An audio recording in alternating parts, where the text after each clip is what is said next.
Welcome to the Your Next Move podcast. Y'all, today, this is a conversation I've been wanting to have for a minute. And I have Stefanie O'Connell Rodriguez with us today. She is the host of Real Magazine's Money Confidential podcast, a journalist, author, and financial expert. You're a powerhouse, like point blank period. That is very kind of you to say, especially sitting in your presence. No, not at all. Not at all. And we first met back in, I looked it up. It was like 2019, I think 2018, 2019 at an event for Bola Sokunbi, founder of Clever Girl Finance. Shout out. That was, I think, first book. Yeah. Now she's on book 4. So shout out to Bola for helping us make great connections. Yes. And one of the things I love the most about following you online is you talking about being an ambitious woman. And being unapologetic about going for what we want, no matter what else is happening in the world. But before we jump into the content today, I want you to just introduce yourself the way you'd like to be known and make sure you share your receipts. Let people know who you are. Yeah. So as you mentioned, my name's Stefanie O'Connell Rodriguez. I host a show called Money Confidential, all about talking about these very uncomfortable things, that how money shows up in our lives and the reality of how it touches everything from where we live to how we interact in relationships to our careers. And I also talk about more broadly, what does it mean to want to build wealth, to want to lead, to want to have power, to have a lot of ambition, and to do it as someone who isn't, straight, white, cis, heterosexual male. Yep. Right? And for that experience to be more embraced and accepted regardless of your identity, because it's actually more complicated than just asking for more. 100%. So I want to start with the quote that's at the top of your website. Women's ambition isn't the problem. The problem is what our culture does to ambitious women. Whenever I read your content, I immediately feel like empowered. I feel excited about making decisions in my own best self-interest and about going for what I want. But I also feel angry that we need this content to empower us to do these things, because the reality is that it is not widely accepted. What led you to focus your career on the experience of ambitious women in finances? Well, like you probably, I grew up in the era of girl power, yes. right? Like Spice 1990s, girls. Right? Tell you what I want, what I really, really want, yes. right? Yes. And it was all of the girl power t-shirts and stickers and take your daughter to work day, right? Yeah. That's really peak 90s. Yeah. And the whole idea was that, we're going to get to equality by empowering the next generation. Yes. Now here we are. I'm in my mid-30s. I'm looking around, and the numbers of women in leadership, in political office as CEOs, really has not changed since we were those take your daughter to work day girls. And in reporting on money and work, I just was looking at this data what's going on here? Because this idea of girl power clearly isn't working. And I would say that girl power turned into the girl boss era, right? As we were starting to get into our careers, into our early 20s, it was all the lean in culture, just ask culture, speak up and you shall receive. And I am pro speaking up and asking for what you want. But what I challenge is the idea that it is that simple, because we are asking, we are leaning in, we are speaking up.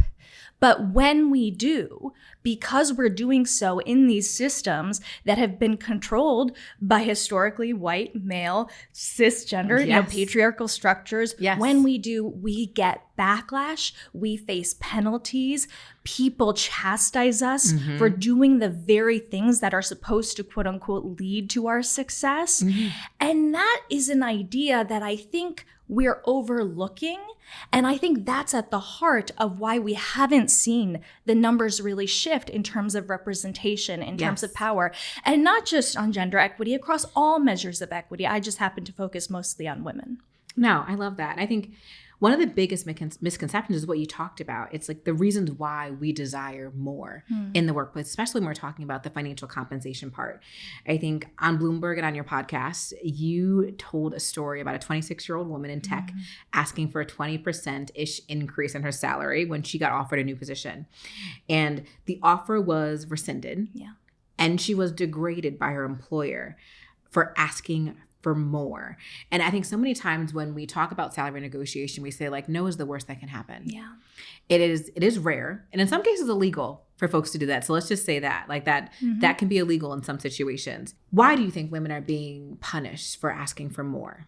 Our perceptions of who should be in a position of authority, who should be in a position of power, who should be in a position of higher rank and status, whether explicitly or not, is still shaped by these historical models of what leadership looks like. And you won't hear people explicitly say, I only think straight white guys should be in power. No, of course. But the way it shows up is when you're a woman, a person of color, someone who identifies as, gay or bisexual, and you're then seeking to gain status and power in a historically white male straight dominated role, then it creates these feelings of, you're not the archetype of who a leader is.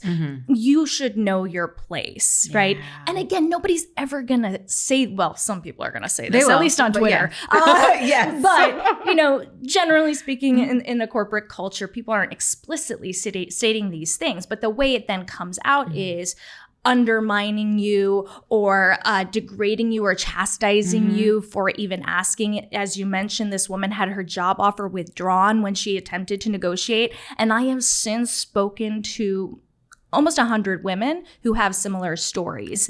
And to your point, I don't think this is the majority of cases, but I think acknowledging that it happens is important, because what happens is when we say the worst they can say is no, and then somebody asks for more and not only doesn't get what they ask for, but is undermined, is discounted from future promotional opportunities, faces backlash like having a job offer withdrawn, is that they internalize it as something that is wrong with them. Exactly. They think, oh, it must just be me. That's the problem, because if the worst they can say is no, and they're actually taking away my job offer and making me feel like I'm not committed to my work or that I'm not qualified, then I am the problem, instead of recognizing that that is actually a sign of something that is really critically wrong with the culture of the workplace and that company and that organization. So I think really talking about these experiences is not about discouraging people. Not at all, yeah. It's really about just acknowledging the full spectrum of possible responses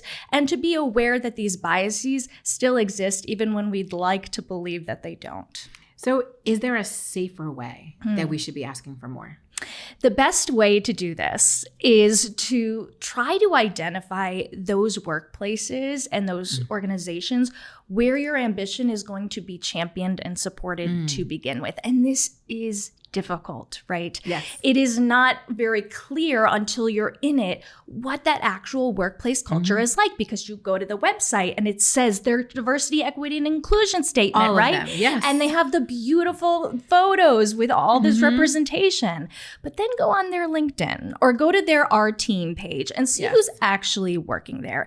Is it all these, white male Harvard MBAs? Yes. Are those the only people in power? Are they the only ones represented in roles that are other than entry-level roles? Because that's going to tell you a lot more about who gets to advance in that organization than just some statement or photo on the website. So I think it's about doing that research as early as possible in the interview process and in the job search process to say, is this an environment where I'm going to be championed and supported, or is it not? And again, it's hard to get that information. You can also try to talk to people who've worked there before, read reviews of the company online, all these standard best practices. But I think that's the most important thing, is getting out ahead of it.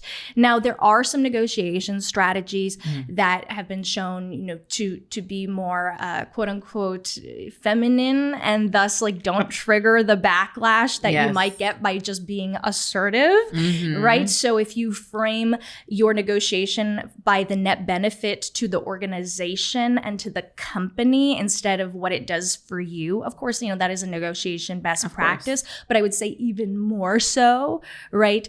So it's not just about, oh, I want this. It's I think the organization could benefit from this. And this is how I think it would be best reflected in my compensation and my role here and how I can contribute to serve everybody else, right? It's kind of these things that it's true when you're talking to an employer, it's always about what you're doing for them. Exactly. But especially if you're a historically marginalized person, it's even more so, because seeking your own self-interest from the perspective of the traditional workplace is like a total no-no. Of course. I think we've heard when you're negotiating your salary, simple things like, oh, well, the cost of living in New York is really high, so that's why I need to make an extra $20K a year. Like, we already know, well, we should know that those are things we should not be saying. Right. We should be reiterating what our skills are, reiterating like the value that we're bringing. But I think taking it that extra step forward of like, this is going to help your company and this is why. I think there's a part of me that's like wildly angry that's like, do we really need to like hold your hand through this process to make you know that like I'm a great person to work here? But at the same time, it's like in the end, like the benefit will be yours. Exactly. That you'll get the salary. So if we need to change our words a little bit to make it work, I think that is amazing. And I think that I'm totally in agreement with the insider information. I'm like, we have to have insider information before applying to these companies, whether you're getting it from Glassdoor, from LinkedIn, from doing your own research. But if you could talk to someone, yes, to get the behind the scenes information. I know not everyone can do that for every company, but that's where you really know what your trajectory will look like. And asking great interview questions. I think there's some great questions you can think about asking to really push to understand the culture, to understand the people who you're working with. What has their trajectory been? Yeah. Even knowing, I know when I was interviewing in corporate America, it's like, well, how many people of color did I see who actually interviewed me? Were they interns? What level were they? Exactly. Like, what was their level of influence and power? Who were in the final stages? Like, you can pay attention and look to some of these things. Like, is this workplace going to be a good place for me? Do you have a favorite interview question to ask them? Oh, putting me on the spot. Oh, I love this. Sorry. No. My favorite interview question. I really like to understand people's trajectory about what are the biggest challenges they face in the role. I ask a lot about communication between people and what it takes to get decisions made. I love it. I like to understand where is the power in the organization. So I ask a lot of questions around that to understand what the hierarchy structure is. Like, who's important? What do they value? What do they not value? And if you ask someone the question like, oh, well, what does this company value? They're really probably not going to give you a good answer. Exactly. You get the corporate affairs answer that's on the website, what PR put together. You want the real deal. Like, how do decisions get made here? Yeah. How are promotions decided? What is your performance appraisal process look like? Like, have you done a pay equity study at your organization? Yes. Those are the questions that I like to ask. Like, outside of like, we know many companies now have ERGs. We know that they have brought in consultants to work in a diversity, equity, inclusion, and belonging. But what are the actions and changes that have been made? I love all of this. Yes. So don't bombard them too much now. But, I pick a few and I pepper who needs to get this question. So I want to shift gears and kind of talk a little bit about the pandemic. Over the past 20 years, women have struggled to make significant progress in terms of gender equity, period. I think we know that. And I think the division of caregiving, household labor, all of those things are an issue. But the pandemic made it so much worse. And I think these are studies that it'll be very interesting to see, like, what in 5 years, in 10 years, what was the impact of women in the workforce? What do you think the short and long-term consequences of the pandemic will be for women in the workplace? So the pandemic really just brought everything to the surface. It took everything that was underlying, that we were like pretending we were past, and just turned up the dial so we couldn't ignore it, right? And you mentioned caregiving responsibilities, unpaid labor, the kinds of industries where women are more represented. These are the places that had the biggest hits during the pandemic, right? You had people who had to decide, I have to homeschool my children. They're home all day. If somebody's hours are getting cut or someone has to scale back, who's it going to be? Well, who makes more in this relationship? Unfortunately, we still have women being paid less than men. Unfortunately, when it comes to caregiving responsibilities, women already have the majority of it. So if you have a father who doesn't even know, what the school login information is, right? And they're supposed to be on the Zoom right now. And like, oh, never mind, I'll just take care of it, right? Exactly. It's so easy to fall into that pattern. And I think these are the patterns that came up during the pandemic, and they came up before, but it was just like all turned up to 11. And in that context, you had people who were in untenable situations. Mothers dropping out of the workforce in mass, women in general scaling back their hours to accommodate for, if not childcare, then elder care, right? These are the parts of the conversation around equity, and especially around pay equity. I think it's a missing piece of the conversation. You don't get to pay equity until you talk about all of this extra responsibility of emotional labor, mental load, unpaid household labor, caregiving, right? If you have somebody who's taking on the vast majority of those unpaid responsibilities, there are not enough hours in the day that they can then commit to their paid labor. So I think if we think about everything that it takes to run a household that we all do, and the cost it would take to outsource those things, right? What does it look like what would it look like actually if you just outsourced all of those responsibilities, right? What time would that enable? What would that open up? What opportunity would that open up? And I'm not saying people should do this. I just say it as a thought exercise, because I think until we see what the real cost of that labor is, both in terms of what it would cost us to pay someone else to do it and the opportunity cost of when we do that unpaid labor ourselves, what it keeps us from doing paid labor wise, we can't really realize the full extent of that. And I think the way this compounds is, it's not just that, okay, I have to scale back and work fewer hours to accommodate these responsibilities. Well, now I might not be working full time, which means maybe I don't have access to health benefits anymore and I have to pay for them out of pocket. Or maybe now I'm not getting the 401k match from my employer. Or if I had to work fewer hours, but I'm still working full time, well, I'm not making as much money, let's say. And then that also affects, my Social Security, my 401k. And these are the ways that these feeling like seemingly small adjustments, like an extra couple hours a day in caregiving, can compound into millions of dollars in differences in wealth over the course of a lifetime. And this is how we get not just pay gaps, but enormous wealth gaps. Period. I feel like I want to clap. I mean, it's sad news. But we can be aware of it, right? I think how you articulated it, when we think about gender equality, and we think about pay gaps, we know very clearly that when we think about women in the workplace, like they're getting paid so much less and how that compounds. But we don't think about it on the other side of when time is taken away. Yes. Like we're thinking about it like, okay, apples to apples, like two people are working and these are the differences. But then how much different, it's even worse because then you're literally getting nothing when you're not there. You were at least getting a little something before, but now when you've come out of the workplace to come back home, and then how you re-enter the workforce, what happens then? Exactly. Which is a whole other thing. It is so much harder, whether you're re-entering the workforce. For some people, maybe it's quickly like you gave birth as a woman, or maybe you stayed home with your children for 2 years, 5 years, 10 years, 15 years. What happens then? All of these things compound and make things so much more difficult.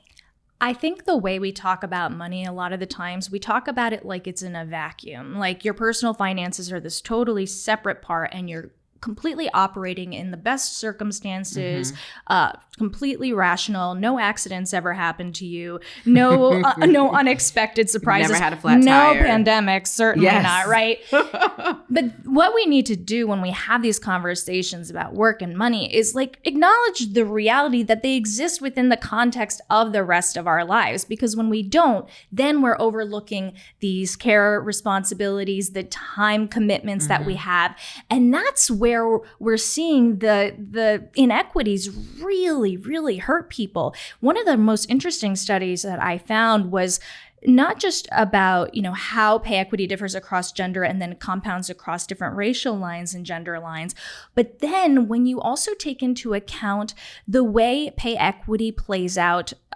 not just over the course of like equal pay for equal work, that's where these like 79 cents or 82 cents statistics come from, but if you play out over the course of several years, because then you get to see something called labor force participation.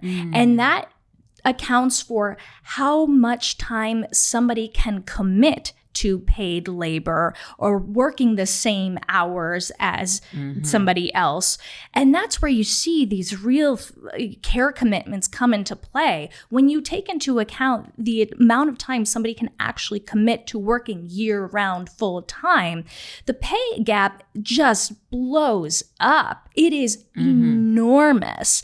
And I think sometimes when we talk about like comparing apples to apples, we're really missing the broader context that I'm talking about. 100%. Gosh.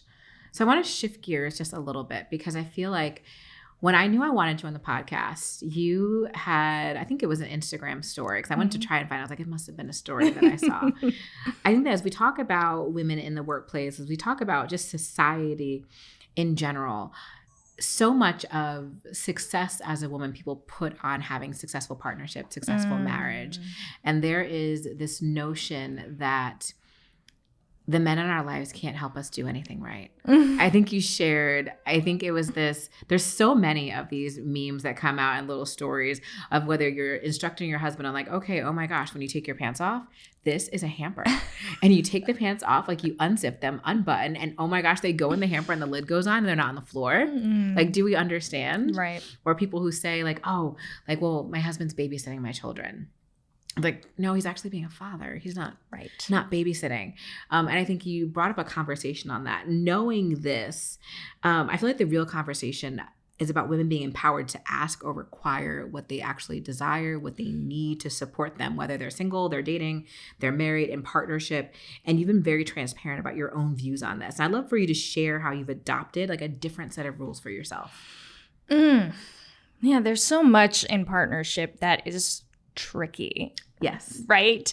And if you're in a heterosexual partnership, what happens is, again, these kind of assumed gender roles, right? The assumed role of breadwinner, male, stereotypical, making decisions high level, and assumed role of female caretaker, and not just caretaker of children, but caretaker of the entire household life, right? As you mentioned, like, here's how to unzip your pants. Here's how to fold them, right? It's like, and there's so many. Right. And it goes across all races as well. Yeah. It is indiscriminate about the perception we have of in heterosexual relationships, what men can and cannot do. Yeah. And we basically accepted, we all talk about how like, oh, okay, well, yeah, my husband can't do that. Oh, mine can't either. Girl, like, this is just what it is. Right. Can't. It's like they're children. Yes.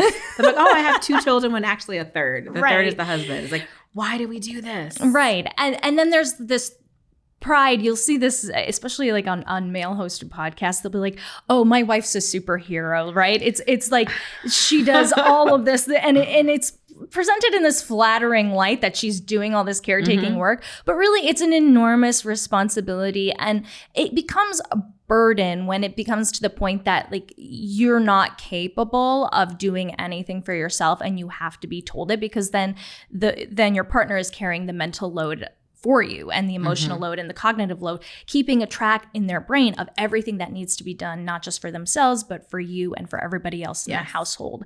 And so I think having a division of labor within a household is fine.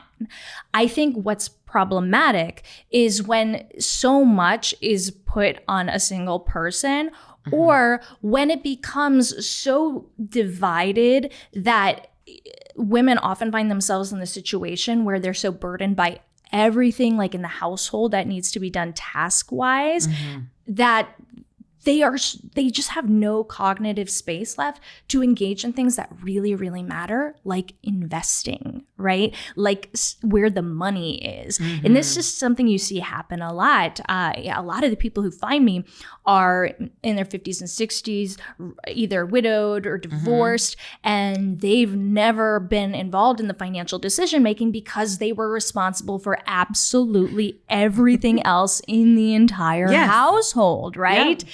And the reason for that is not only were they less likely to make the majority of the money, and so maybe didn't feel entitled to having say over where the money goes and how it's managed, but also, you know, the status work of managing money, it has a net payoff. Like, you get to see it. The status work of picking up all of the toys and laundry and clothes and dishes. It's very tedious. It's not high reward, right? And it's constant. And unfortunately, the way we see these tasks break down by gender really has women still shouldering that burden, and it leaves them no space to get into those high reward tasks like managing money, seeing wealth grow. And so when people are like, well, women aren't engaged with their money, I'm like, well, again, we got to look at the context here, right? What needs to happen in partnership to give women the space to have some mental bandwidth to think longer term, to think in front of another meal, another stack of dirty dishes, another daycare pickup. And so what I challenge everybody to do is to take a look at the way household labor is divided. You know, men do unpaid tasks at home too, but it generally is very stereotypical, like yard work, you know. Taking out the trash. Right. Yeah. And those are things that don't happen 3 times a day, right? Like you're not cleaning the gutters 3 times a day. It's like twice a year, right? At best. Exactly. And so we really need to kind of do an audit of, you know, time. Again, we're coming back to this idea of time. Where does the responsibility get divided in the household? And what is it keeping us from doing? And then also asking each other, you know, where can we check in with each other more? Because if you're the one making all of the financial decisions, for example, I keep coming back to money because that's my thing. Yes. And it's important. What happens if something happens to you? If I don't know where the money is, if I don't know the order of operations of how the bills get paid and how things get invested, you know, that is a huge risk to be totally opted out of. So this isn't just about logistics. This is about the health of the household. I love that. So I know as we're kind of starting to come to a close, I feel like there's so many things I want to ask just to hear your opinion on them. But I'd love for you to share your advice on 2 topics. So 2 questions on ambition and wealth building. What do you wish all women knew about ambition? I would tell women that the best advice I can give to ambitious women is to ignore most advice for ambitious women. I love that. And what I mean by that is almost every woman I speak to is already doing all of the best practices, right? They are speaking up. They are getting mentorship. They are doing all of the right things. And I think at this point in the conversation, we've really reached the limits of what they can do differently. Yes. And it's time to start holding the organizations and culture and workplaces that penalize them, no matter what they do, accountable. Because what happens is when we get stuck in this cycle of like reevaluating what I'm wearing or how my hair is done or how my voice is coming across, right? Then we're just kind of compounding the thing as though we alone can solve for all of these systemic biases, right? But the reality is, it is not us anymore. That's the issue, you know? Yeah. We're always, I'm not saying we're not trying and doing our best, but most of the people I speak to are already doing that. They are maxed out on optimizing themselves. We need to now optimize these workplaces to be more equitable and allow us to advance within them. And now, you know, as somebody who has gotten a lot of power, it's my responsibility to do that for other people. So I challenge us as we see our own successes to bring others up with us. Yes. And on the other side of things, your other favorite topic outside of ambitious women, what do you wish all women knew about building wealth? You don't have a confidence problem. I know everybody thinks that they're just like, I'm just like too timid to invest. You know, I just don't know what I'm doing. Okay, first of all, it's not like men are any better. In fact, they are worse investors. They perform worse over time, especially in the last 2 years. Yes, right? If you look at the statistics of how women invest, their performance is better when they do invest. So I want to assure everybody that they are fully capable, and the best way to start is to do it and learn along the way instead of thinking you have to have all the information to even begin, right? This is pretty classic. But I also think this idea of all the noise you hear about investing, whether it's CNBC or whether it's the Bitcoin bros or whether it's the real estate people, you know, like do what works for you, right? And learn along the way, and don't let their noisiness make you think that they know something that you don't know or that you are not capable of, because the truth is you will likely outperform them according to the data. Every time you're done talking, I feel like I'm so into what you're saying. I was like, oh, hold on. Actually, let me come back. You've shared so much amazing information with us today. And I think one of the biggest pieces that I want to reiterate is that as a woman who is listening to this podcast, who is most likely already an ambitious woman, I love that you put not the onus on us continuing to advocate for ourselves and speak up, but how can we pull up other women behind us? And how can we work on the corporate level, on the higher level of the organization to change the system?